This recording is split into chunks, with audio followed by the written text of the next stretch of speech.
Now, rising urban populations and an infrastructure that fails to keep up spells trouble for sanitation in many of the continent's cities.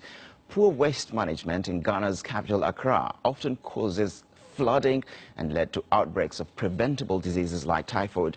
And the president has promised to deal with the situation. Thomas Nadi has been speaking to those who have suffered the consequences of poor sanitation.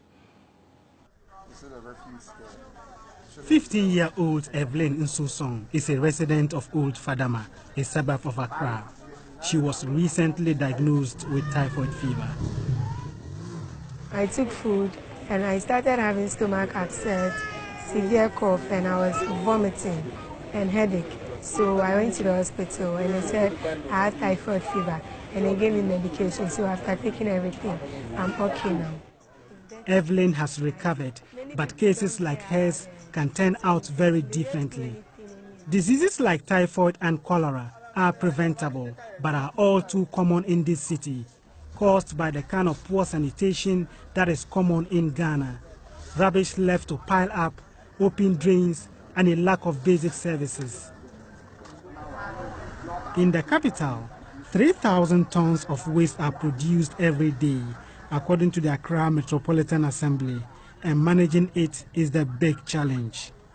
This is the Koli Lagoon in Accra.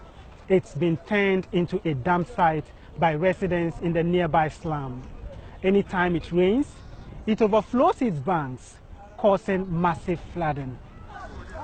The previous government tried to raise awareness and get people involved by setting aside one day a month to help clear up after a cholera outbreak back in 2014 claimed more than 100 lives.